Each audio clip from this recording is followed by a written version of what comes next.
Om Shanti. We have a beautiful masterclass session today on Be Apt, Apply, Practice, and Transform. And it is my honor and privilege to speak about our special guest today, BK Ashish brother. BK Ashish Bhai has already joined us. A small introduction. He's a chartered accountant by profession and runs his own firm, specializing in the area of direct and indirect taxes. He is a Rajyoga practitioner and has been associated with the Brahma Kumaris for over 10 years, and now is on a wonderful path of serving and sharing his learnings to spiritually empower people through his insightful discourses and therapeutic guided meditations. He's a frequent speaker and spiritual guide at an online wellness platform, Happiness Programs, where he offers various programs on inner well-being and personality development. He's also a spiritual and motivational content creator and spreads awareness through different mediums on his Instagram handle, A Seed of Change. So over to you, Brother Ashish. We welcome you to start.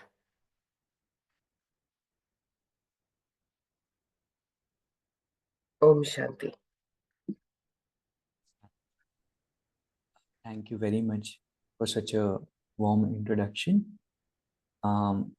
Firstly, I would like to thank our beloved Bap Dada and the team English Avek Murli Group for this beautiful gathering and this seva opportunity. Today, we have a very beautiful topic with us, APT, Be Apt, Apply, Practice, and Transform. And that is what Baba always teaches us to do. So if we observe the present time, the time is moving very swiftly, very rapidly. And Baba always tells us to overtake the speed of time. Our efforts, our purusharth, it should be so fast that it should not be affected by time. So if we observe the time very closely, a lot of changes are happening. We are getting busier. A lot of things are happening. There's so much content, so much information, so many things happening, our own sanskars, so many karmic accounts settling. So the machinery of settlement has also begun to be very faster. At the present time, we have to do three things. Those three things are, number one is we have to pay back the debts which we have, taken in the previous births. So Baba always tells that there's a lot of boj on us. So there's a lot of luggage that we are carrying, past births, so many deeds we have done. So we have to pay back. And that is why we see a lot of situation come to us on a day-to-day basis. A lot of different sanskars. Sometimes our moods will be different. Sometimes something else will be coming. Someone will be talking abruptly with us. So anything can happen. So one is we have to pay back. Two is we have to cherish the present moment, the Sangam Yuga, because we get to meet Baba only once in the entire Kalp. So we have to cherish the Brahmin family, the rituals and everything which, pleases us. We go to Madhuban, we go to centers, we do meditation, and it has its own feeling, listening to daily murlis. So it is always a very wonderful feeling when we are able to cherish the present moment of Sangam Yoga. At the same time, third thing we have to do is we have to accumulate a lot for the entire Kalpa. We do a lot of Purusharth, we change our sanskars.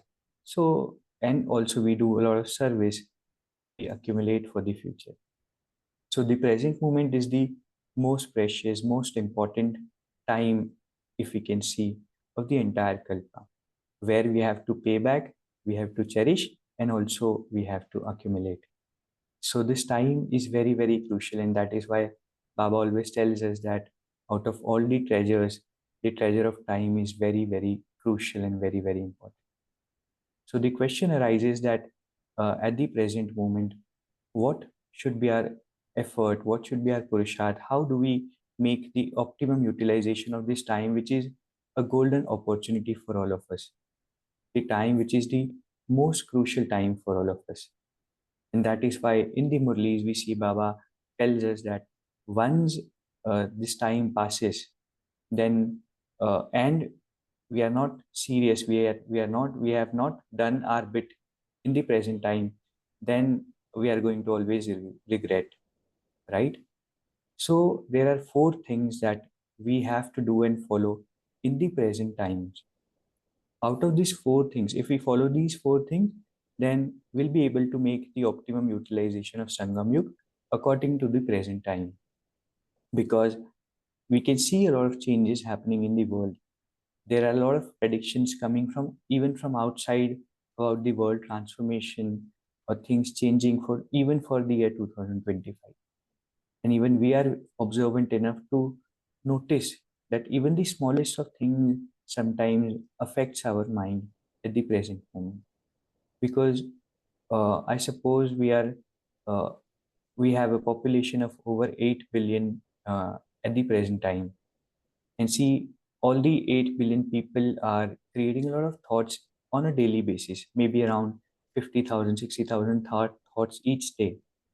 So if we multiply 8 billion with these many number of thoughts, so we are kind of in a thought soup. And that is why we are highly influenced at the present time. And that is why Baba always tells us to be God conscious, right? So there's this incident once Dadi Nirmal Shanta, she went on the stage to meet Avek Bab Dada. And during those times, she was doing a lot of seva and she was a lot occupied. So Baba asked her that whether you're too busy. She said, yes, Baba, I am quite busy these days. Baba asked again that, are you too busy? She said, yes, Baba. And then Baba told her that even if you're busy, you can take tiny moments out and just connect your consciousness with Baba even for a second. Because many drops of ocean, just like many drops of water makes an ocean, many drops of remembrance will make an ocean of remembrance. And that is what we have to do and ensure that we have to be completely God conscious. And to be completely God conscious, the number one thing which is required is unlimited disinterest. And that is what we have heard in the last Baba Milan on 31st. Because if we have a lot of interest outside, if we are extrovert, then we cannot connect with Baba very properly. So this is one thing which had inspired me in my recent trip in Madhuban.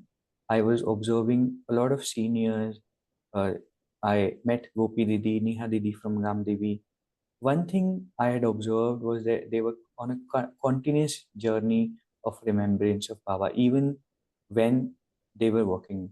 Not just when they were sitting and meditating, but even when they were walking, talking, there was a sense of detachment. There was a sense of feeling the divine, and that is what they were reciprocating in the environment, and we could sense it. So that is the one thing which I was very inspired with, that it's not just about sitting for 2 hours, 3 hours. This is the Avyakt month, January month, and um, we try to do tapasya, do long hours of yoga. That is very much required. But uh, just like in the yesterday's Murli, we have to learn to be yogyuk, which means always be in that divine consciousness, because there are more than ever influences in this world. Um, and that is why it is difficult to be stable.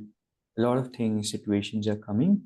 And for that, we have to draw that uh, vibration or download the vibrations of Baba every moment, even when we are talking, we are walking. And that will happen with the practice, right? So once a brother asked Dadi Gulzar that how can I remember Baba for 8 hours every day? He lives in Pandabhavan, and he has his services to do. He has his tasks to complete, right? So he said, I can sit for 1.5 hours in the Amrit Vela, maybe 1 hour in the Numasham. Other than that, how can I remember Baba for 8 hours? It's very difficult. So Dadi said that once you're done with Amrit Vela, what do you do? He says that I get ready for the seva, and I have 40 minutes to do that.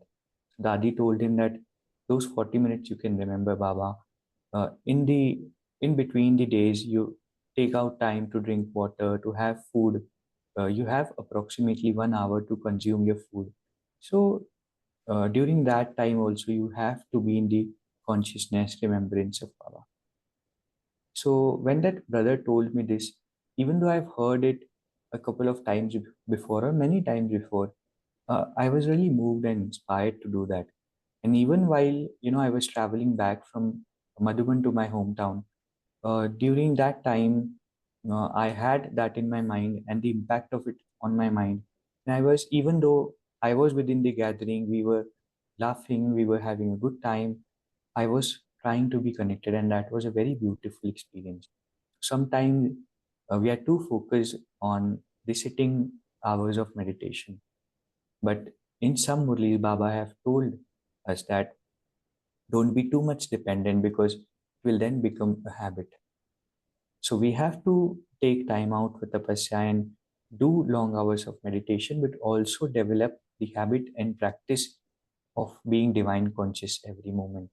And that will happen when we turn inwards, because when our attention is on the outside, when we think that things on the outside could make me feel better, the environment or the gathering or anything, then my attention will always be on the outside. And if the attention is on the outside, then I cannot be God conscious. I cannot draw that energy every moment from the divine and then create the environment around us. So it's very, very important that we now inculcate the practice, and this practice will move from efforts to effortless stage. Always remember, it will be a little extra effort in the beginning, but gradually, as we practice and practice, it will become smoother and easier, right? So always remember that we move from effort to effortless stage gradually. So as we focus on being divine conscious, we will not be influenced by so many number of thoughts which are happening around us. Uh, so many people thinking so many thoughts. It has an influence. Our minds are connected, and that is why Baba tells us to withdraw our chit from the environment and connect it with the divine and draw those energies. Right. So, number one thing we have to do at the present time is to be God conscious. Number two is soul conscious. So, I would say they are both interconnected. If I am being God conscious, just like in day before yesterday's Murli, I will gradually start becoming soul conscious. And more I focus on becoming soul conscious, I will gradually become God conscious. So both things will assist each other. Just like if I have a lot of money, I can earn interest. A lot of help me earn interest. More interest will help me accumulate more money. So both are interconnected, and that is how soul consciousness and God consciousness work. There's a very subtle difference between soul consciousness and God consciousness. But once we are soul conscious, then becoming God conscious is easy. And that is our foundation, right? So just imagine at the beginning of Copper Age, Dwapar Yuga, we were very slightly body conscious. We were not body consciousness. We were not into the extremes of body consciousness.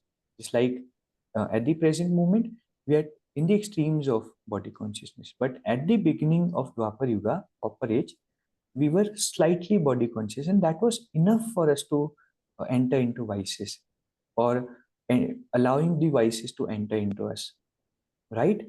And that is why Baba always says that Ansh will bring out the Vansh, which means only a little bit of quantity will bring a lot. So sometimes we are worried that I have this vice, I have these anger or lustful thoughts, or I have this ego, anything we observe ourselves. So we are quite worried. But we need not think like that. We should just always know that the entry gate is body consciousness. And if I have too much of any vice, may it be anger, may it be anything, it means I have too much of body consciousness.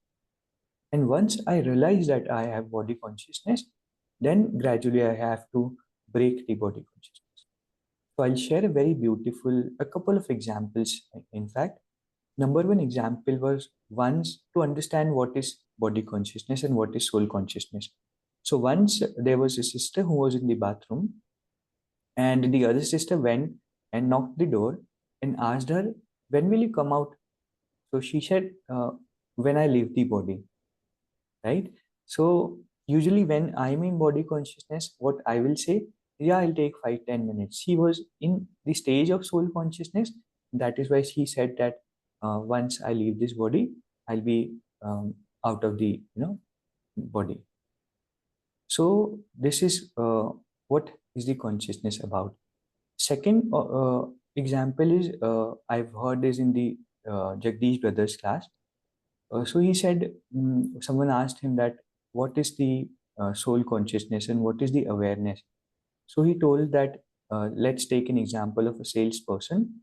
Now, a salesperson working in an electronic shop, even though there's a customer at the shop and he's talking to the customer and telling about the products and taking him at the different corners of the shop, at the same time, he's aware that I am not the owner of the shop, I am the salesperson of the shop. On the other hand, if the owner of the shop is, attending a customer, he'll be aware that I am the owner of the shop, right? So always there's an awareness at the back end. So whatever we are doing, every moment we can be aware. Even if I'm working, I have intense mind work at my office, but I can be in the awareness that I am a soul, and that is what is the soul consciousness about. So one brother once asked Sister Shivani that what is your purusharth? What efforts do you make at the present time? Because you have been doing so many sevas, and we see you understand the aspects of knowledge very in a very uh, practical way, right? So, what is your effort? What is your purusharth? So she said, my only purusharth is to be completely soul conscious. Even at the present moment, I'm not aware that you are a brother. I'm in the awareness that you are a soul. And that is what our dadis did. That is what even Brahma Baba did. Continuously, working on soul consciousness. Dadis never saw bodies, never saw, they were completely in the state of soul consciousness. And that is the foundation of our knowledge.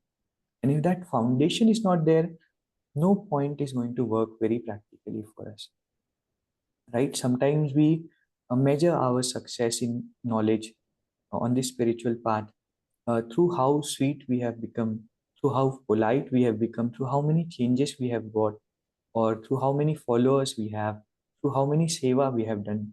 But those are not the perfect parameters, I would say. The only and only perfect parameter is how much soul conscious we have become, how much we are able to see the other person as soul, or understand that I am not this body, I am the consciousness which is operating the body. That is what will define how much you have grown. Why I'm saying this? Because suppose I have changed some sanskar, but I have not overcome the body consciousness. That sanskar could repeat any time, because the entry gate for the vices is still open. In the corporate, only a little bit of body consciousness had brought us at this present place, right? Into the extremes of body consciousness, into the extremes of vices. But the entry gate was only body consciousness. And that is what we see in the example of Ravana. What happened? Uh, uh, Shri Ram was trying to, remove the uh, or finish the Ravana, and he used to throw the arrow at him, and one head would go off, other would come again. That is what happens with the vices. We try to conquer the vices or change the habit, some habit. One would go, the other one would pop up, uh, and how much we need to fight to overcome it. So in order to win over the Ravana, what he did was he focused the arrow at the middle, at the navel of the Ravana. So the navel of body consciousness is, or to overcome the body consciousness, we need to focus on the center, and that is uh, becoming soul conscious. So practically, we'll be able to apply every point, every detail of Murli, or everything that Baba tells us to soul consciousness. And soul consciousness is not only about uh, pronouncing or telling other person that they are soul or thinking that they are soul. It is the awareness, just like a salesperson has the awareness that I am a salesperson and not the owner of the shop, right? So there are very, very subtle benefits which we derive from becoming soul conscious. And those benefits, if we realize that these are the subtle benefits, then um, then we sort of have an inclination to follow, or some sort of a motive to follow soul consciousness. And you will understand the benefits yourselves once you practice this. But some of the benefits are: one is you become highly intuitive. Your intuitive powers develop a lot. You will be able to recognize what a person, what a soul needs when you're soul conscious. But when I'm body conscious, the awareness, it lacks. So there was this sister who was once traveling by a train, and she was meditating at that time while being in train. So her station uh, arrived. She arrived at the station, but as she felt that she was in a meditative state. She skipped the station, and then the train went ahead. So when Didi at the center asked her that how did you skip your train or station, so she said that, oh Didi, I was deeply in a meditative state. But a meditative state is the state of deep awareness. When we meditate, you can recall the instance when you had a very deep connection with Baba. That is the time you will realize that you were very, very aware of whatever was happening, of the minute details. Even when we are in a very highly meditative or awareness state, we can feel the lyrics of songs very deeply. We can observe the tiniest and minutes of details around, right? So we can never say that I skipped the station because I was in a meditative state. That is not the state of meditation, right?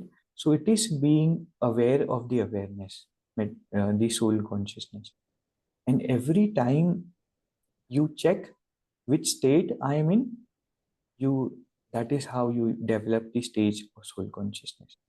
So in between whatever you are doing throughout the day, just check at the present moment which state I am in, whether I am soul conscious or body conscious. That will help you reach the stage of soul consciousness. So once Sister Chakradhari, she uh, met Baba, and Baba asked her that, do you remember Baba throughout the day? So she said, yes, Baba, I remember you throughout the day. Baba said, tomorrow, when whatever you're doing, just check whether you're remembering Baba. So she said, okay. And she went on to do that on the next day, and came back with the result that no, I was not remembering Baba throughout the day, right? So, in order to remember Baba throughout the day or to be soul conscious, we have to uh, check the consciousness which I am in at the present. So this is the basis foundation purusharth that we have to do. If that is the foundation is not strong enough, then we cannot say that I have grown enough in the knowledge, right? Then we have to change the parameters and deeply work on the subtleness of soul consciousness. And if you're willing to understand the deeper aspects, what is soul consciousness and how does it work, you can even refer to the class of Sister Dennis on the YouTube. It's there. And the name of that class is Exploring the Depth of Soul Consciousness. That is a very beautiful class which has a very accurate and correct meaning of what the soul consciousness is. So number one benefit that we derive from being soul conscious is we become highly intuitive, highly aware. Number two is we are also aware of the feelings of other person in the room. If suppose I have 10 people um, in an apartment with me, 10 souls are there. If I am being soul conscious, I'll be very subtly, I'll be aware of what every soul's expectation is. And that is how dadis used to keep everyone satisfied, because they had the sense of, what the other person's expectations are. So when I met this brother in the Pandav Bhavan while my recent trip in Madhuban, he just told me one single point of knowledge, nothing extra, nothing else. And I was contemplating and thinking how this person knew that I needed this exact point, and this will be very, very beneficial for me. So I was churning, and that is what soul consciousness does to you. You're aware of this other person's expectation, other souls, what that soul needs. A very subtle awareness which awakens with being soul conscious. Suppose you're working in a kitchen and a couple of other souls are there in the kitchen.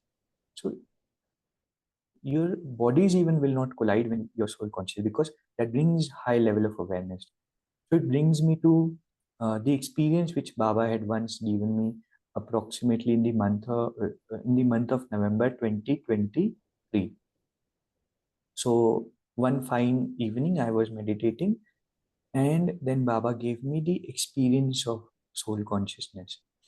And that is when I realized that what is soul consciousness actually is. I was feeling myself not on the outside, I was feeling myself inside the body, and I could have that feeling. And sometimes I tally those feelings of soul consciousness which Baba had given me to the present stage. So, in that experience, I realized that I am nowhere outside. At the present moment, being in the body consciousness, we feel that I am outside, I am here. But no, I am residing here inside the body, and that is the feeling you get when you're soul conscious. So what we have to do is to gradually practice and practice and practice, and make this foundation very, very deep and strong. And that is when our efforts will be intense efforts, and we'll move very quickly, because when we are body conscious we are making a lot of mistakes. Being in body conscious itself is a very subtle wise, right? So when I am body conscious, I am making a lot of mistakes and creating uh, negative accounts, right? So becoming soul consciousness will help me grow intensely in my life. Just like a few days back, we had a very beautiful slogan which said that if you want to progress very quickly in knowledge, um, when there is a will, there is a way. So even though the time is very challenging, a lot of things are happening, a lot of emotions are being triggered, we are getting busier, a lot of things, a lot of content, a lot of things in knowledge, a lot of exposure in knowledge, so many sanskars in sevas. Still, we can uh, progress very quickly just by following the basics, that is focusing on our consciousness. Initially, it will be a little difficult, but gradually, when we practice and practice, it will become very smooth, natural, again from effort to effortless stage. So, this is soul consciousness. So once we are God conscious and soul conscious, number three, third thing which we have to ensure is to be in really, really good memories. Um, just for instance, if suppose you're traveling by a car to some place or even by anything, even in train or through a flight, suppose you have collection of songs and all sort of songs are available on the internet. Some songs, if you play a song which you don't like, your mood will be bad, will not feel good. Sometimes it happens, no, we listen to some song which had sad lyrics, sad words, and it triggers some sort of emotion. You will not feel good. On the other hand, you listen to very beautiful music, the song you love, you relate to, instantly your mood will be lifted, right? So, similarly, in the journey of our Purusharth or our efforts or of our Sangam Yug or even our lives, sometimes we play the songs of bad memories, the bad things that happens in our lives, and we forget that we also have a playlist of good memories. So this is what Dadi Janki used to do when she, uh, during her journey of this Sangam Yug, she had a lot of papers with from her body. She used to be ill a lot of time, but even when she had fever or she was ill, she was bedridden. She used to think about the memories she had with Sakar Baba, and she used to be in good memories. So she consciously chose to pick on good memories. And what we do is we unconsciously think about the only the bad thing which is happening in our life, and we forget the rest of good memories we have. Just for instance, remember a time when you were very happy. Maybe you were on a trip with a group of friends and you had a lot of fun and you were laughing. Instantly, your mood will be good. So this is a cheat code which we should use. Sometimes we think that if a situation is there, we have to think about it. But Baba always tells us to take a high jump, which means just don't think too much about the situations. If something has come, it will go. So Dadi Janki used to tell about the instances with Baba as if it has happened a year, it has happened a day before, even though those were the memories of 30, 40, 50 years back, right? Why? Because she was living those memories on a daily basis. So even we have been blessed with very beautiful memories, and that is why Baba always says, "Bachpan ke din bhulana dena," which means ki we have to think about the good memories. We have to be in good smriti, right? So when we consciously pick on good memories, maybe some senior who would have visited your center or your experience which Baba had given in yoga, so you have to relive those memories more and more and more. That would uh, kind of free you, detach you from the present scenes, because at the background of our lives we all have one or the other challenge. We all have people or one person at least in our life who's taking our test paper on a daily basis. But we need not focus our complete energy on just one paper, one thing which is not good. Rather than that, we have to live or have the smriti, the memories which are very powerful, which are very positive, which has a positive impact in our lives. And that would always keep us in an elevated stage, in a good mood. And that is when we'll be able to connect with Baba very easily. Why? Because it's not the meditation or sitting in yoga is not about 1 or 2 hours. It is the result of what we are thinking on a daily basis. So we have to somehow keep the path of truth alive throughout the day, because being in knowledge does not mean that being in knowledge only till 8 a.m. in the morning, till the early class is done, or being in knowledge from 6:30 to 7:30 in the evening. We have to be in the knowledge throughout the day. Because one brother once told me a very beautiful thing that you're not giving God's message to everyone. You yourself is the God's message to the world, right? So we are giving God's message, telling people about what the present time is about and what God has told us.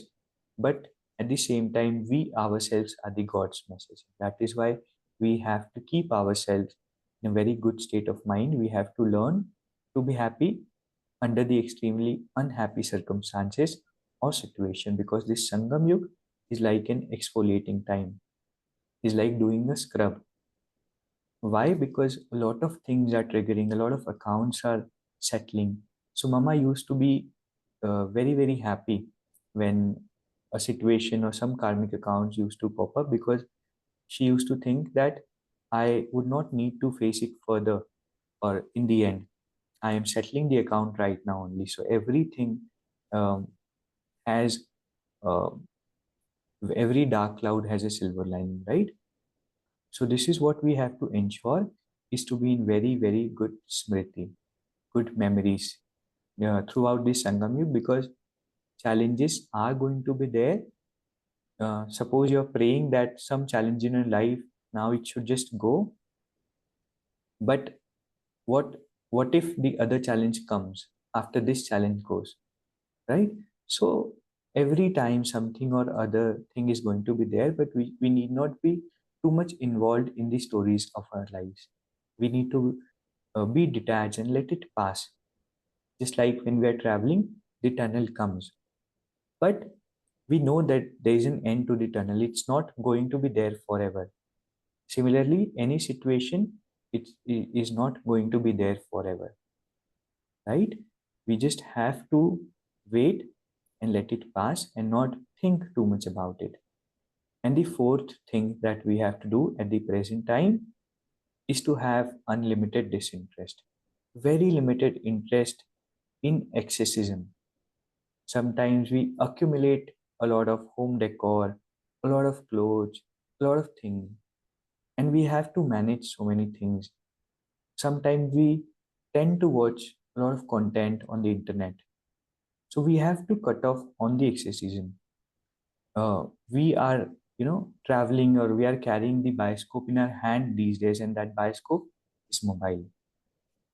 So we have to keep our interest limited only to seva, only to the extent it is required, and not more than that, right?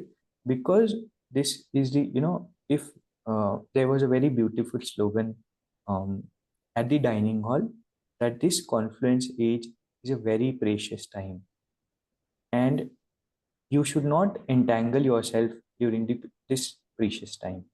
So anything extra draws my attention.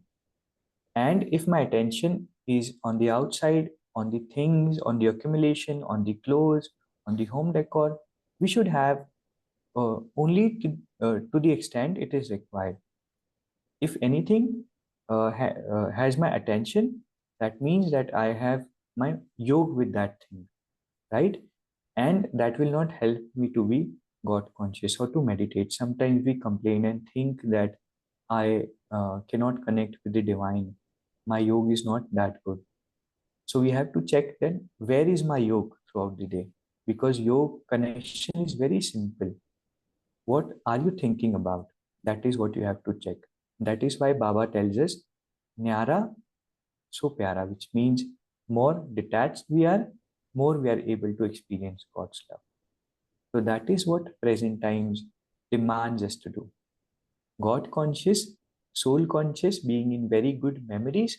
And number four is you have to be detached. You should have unlimited disinterest. Interest to the extent it is required for seva, interest to the extent it is required for my purusharth, and nothing else draws my attention. We have to gradually withdraw and be ever ready to, just now the change which is coming. So this is all the learnings which I wanted to share in today's class with you. Now, if anyone has any experience or want to share something or has any question, we are open to questions. Shanti. Thank you, Brother Ashish. Very beautifully expressed. Thank you for sharing your thoughts. And anyone would like a question, if you can please unmute yourself or raise your hand, and Brother will surely answer.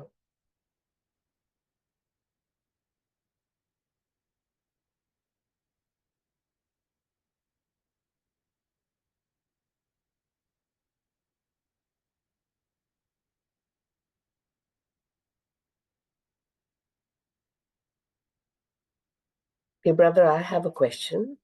You very beautifully expressed God consciousness, soul consciousness, and how we can imbibe during this confluence stage, focusing on time. I mean, this was the gist of what I was capturing from what you were saying. You also made a statement that we have to be careful that we do not have too many entanglements during Yeah. this phase. And you mentioned about overdose of internet, etc. So, how do you, in your personal journey, when we say I'm doing seva, sometimes do you feel or experience that in the name of seva, you're getting distracted with some other activities, which is not actually truly seva? It is actually worldly affairs of a very different nature. Have you ever experienced this? Yeah, seva comes with a lot of attention and care. And Baba always wants us to do Nirvigin Seva, which means once the Seva is done, there should not be any conflicts, or it should not have a negative impact. And many times Baba says if some Seva is disturbing you, and that is not Seva, maybe you can think about leaving that Seva or doing something else. So sometimes it happens. For instance, I have an Instagram account through which I do seva. So sometimes, I observed myself at the back, few days back, not few days, maybe few years back, that I was a little distracted because I was following few people, and then some abrupt posts would come. We don't want to take extra inputs, or sometimes uh, you feel bored and you watch some stuff randomly, and that has a draining effect on you. So that is when I realized that I need to do seva, but I have to be conscious. Just like Baba tells us that you have to do everything that is given to you, every sadhan, but you don't have to, that should not affect your sadhana, which means it should not affect your stage. So that is when I decided to limit the usage of it. What I would do is I would, if I have to post something, I have to share something, share a video, or share a post about any session, I would download the Instagram. I would post that. Um, if I want to watch the videos of some speaker, I would watch that. But once I'm done with that, I will uninstall that. So I'm aware that this should not take my extra energy or extra time. So similarly, in anything, we have to do use the mobile or anything to the extent it is required. If we are aware, then we can just we can avoid the distractions. Thank you, brother. Thank you. Om Anyone Shanti. else? Yes, Resonate go ahead. to what Ashish Bhai just mentioned, that was installing and reinstalling Instagram, and this is the practice I'm doing from last 2 months. And I could actually see myself to be in a better state of mind. Yeah, There is no pull that is pulling me to go and see a reel. Okay. correct, We just met few days back, Ashish Bhai, back in Shantivan, and I guess yesterday evening, when I just installed the Instagram, I realized it was 12 days that I haven't seen the Instagram. And somewhere I felt that there was so much of peace. It's not that I am blaming Instagram, but it's like looking at what is the need of the moment at that point in time. And otherwise, there had been a space, okay, anytime you have a free time, you will just go and see the reel. So the correct, best utilization of time is possible when we are aware of what is that I want to get into. No. So I could actually resonate when you said that you install and then uninstall when you need that, when you don't need that particular system. Thank you for correct. sharing that. That really works Om, for me. Om Shanti. Om Shanti. Ashish Bhai, what I feel is, see, for the past so many births, we were drooling in body consciousness. Correct, So, and before that, we were basking in soul consciousness.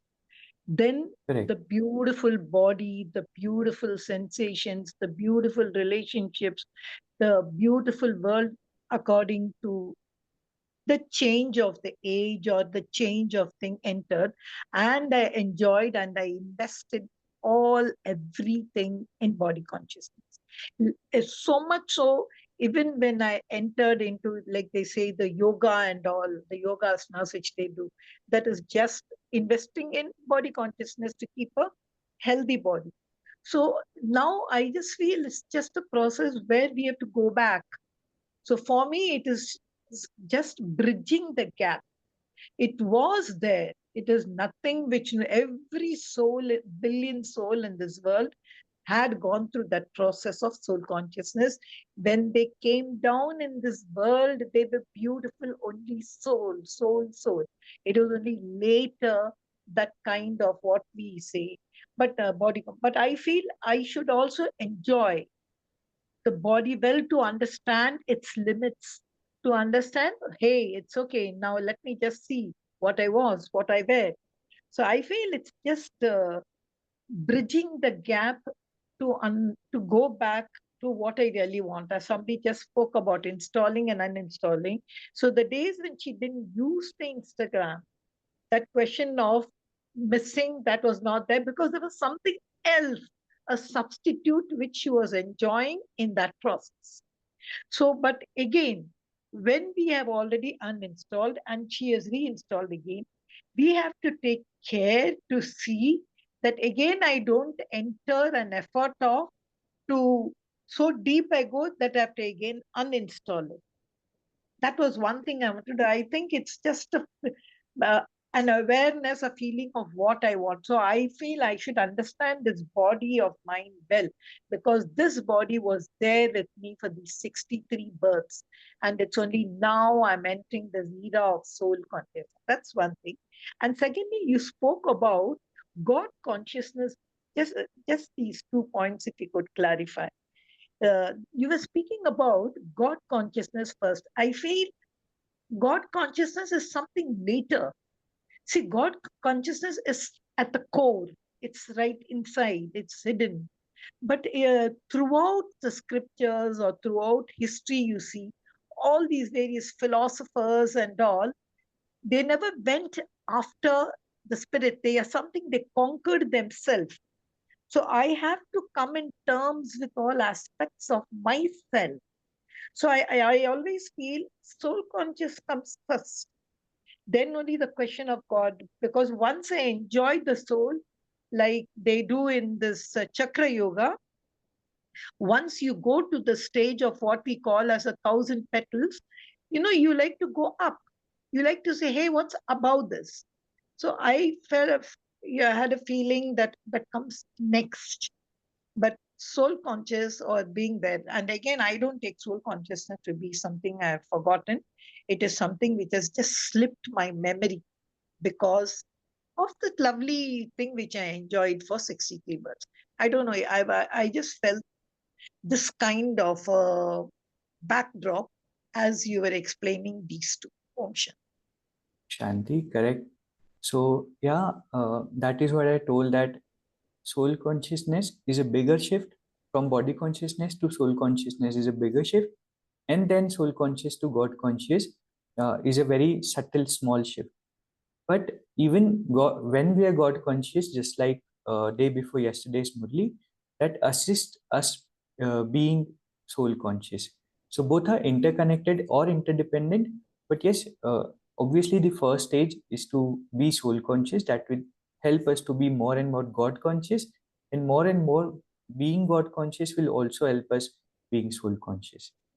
And number two is, yes, that is the Baba always gives us a affirmation that we are Swarajya Adhikari, which means we have complete control over ourselves, over the senses, over the mind, body, everything, right? So, installing and uninstalling Instagram is a first step. Gradually, we have to reach to a stage where I have everything, even if Instagram is installed, I have so much control over myself that I'm using it as much as it is needed for me to be using, and I need not uninstall it to control myself, right? So, but that would again happen gradually. This is what I think. Okay. So what you said about apt, I actually take it. You said, see, so it's not mind-boggling. This body consciousness, soul consciousness. Be apt, Correct. be accurate, and have patience. Poor Yeah. body, it has taken. Poor thing, it was there with you. Don't love it. So be Correct. patient. Transformation will be natural. And That's we the have the thing. experience Not of the thing. I'm a 2005 soul. I'm a years. soul. I'm a soul. Yeah. I'm a soul. No, that doesn't work.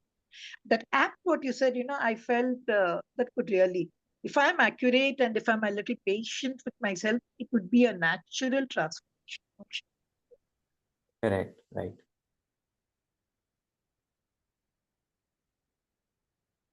Any other questions? Yeah, Om Shanti. Om Shanti. I have a very basic question. How do you practice soul consciousness? Uh, just like sister who was communicating with me, I just forgot the name. So just like she told, what I do is very whenever I meditate, I try to have 2 hour 2 a.m. Amrit Vela Yoga, because that is when I have the experience of soul very clearly. So for experiencing deeper levels of soul consciousness, I try to give myself at least once in a week. I try to wake up at 2 a.m. and have that experience. Secondly, I try to remind myself of my journey, that no, you're not this phase, because as far as I can think, I relate myself with this phase so much. So I tell myself that no, you're not this phase. Even if you're in the crowd, even if you're in a shopping mall, you're seeing yourself in the mirror, I tell myself that no, you're not this, you're a consciousness which is inside. So I try to have that subtle, very little awareness of being in this body. Also, purity assists a lot, because purity helps me realize the subtleness. So the dharana of purity, it helps me realize the soul consciousness on a deeper level. So again, being pure and being soul consciousness are interconnected. More purity means more soul consciousness, and more soul consciousness means more purity. So communicating with myself, practicing 2 a.m. yogs, uh, focusing on soul consciousness, and a subtle, a very uh, light awareness, even while doing, talking, working, those practices help me be soul conscious. Okay, that's fine. Thank you. And can even you can refer the class which I've suggested, no? Sister Genesis. Dennis class. Yeah. That is a Does it very have a you mentioned the title, I think, isn't it? yeah. The title was exploring the depth of soul consciousness. Okay, right. Thank you. So that her churning of soul consciousness, it tallied with what I used to think about soul consciousness. That class really helped me, it also helped me know that I am going in the right direction.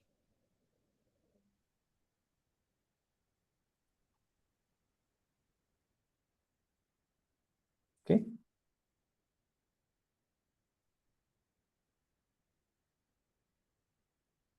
Any other questions?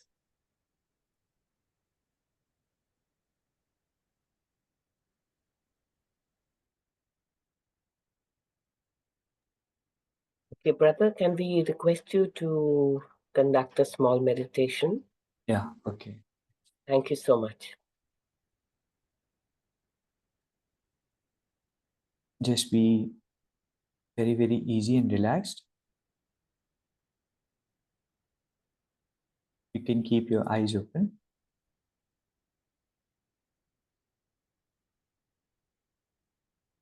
and just accept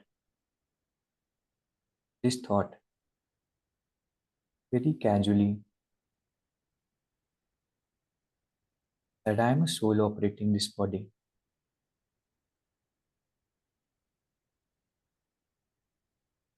Just be aware of the awareness.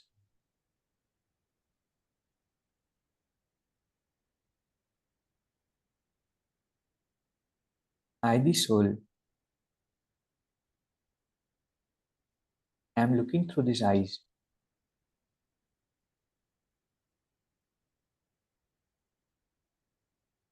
I, the soul, am listening to the voice from the inside. Through the ears,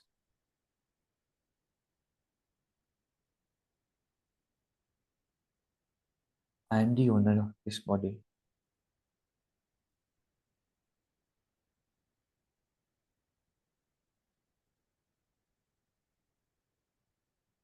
And at the very moment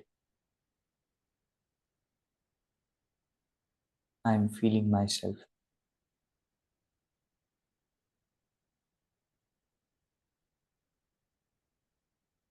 and in this present moment,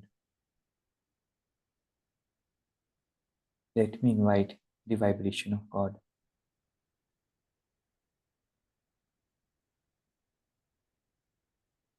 And it's spreading everywhere in the surrounding.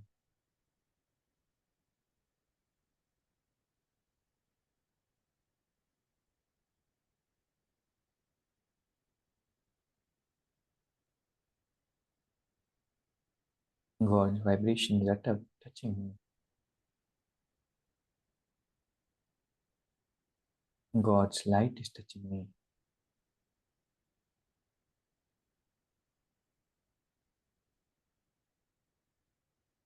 And I am experiencing myself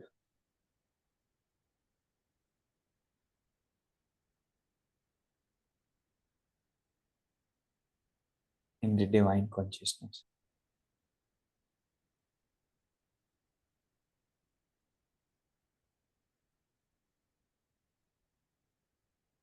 Now everything I do,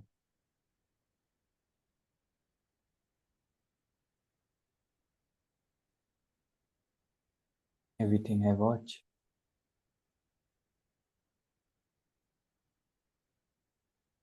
everyone I interact with will be in the stage of a very subtle God consciousness.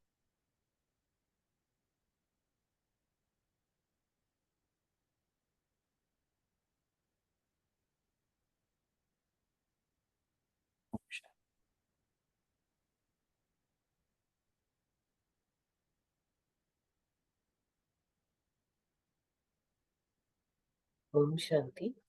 Thank you, brother. Thank you so much for giving us this opportunity to listen to you. Thank you, Baba. Thank you, Divine Family, everyone who has been present. May we all be blessed. Om Shanti. Thank you very much. Thanks to everyone for listening so patiently. And thank you, Baba, for this wonderful session. Shanti.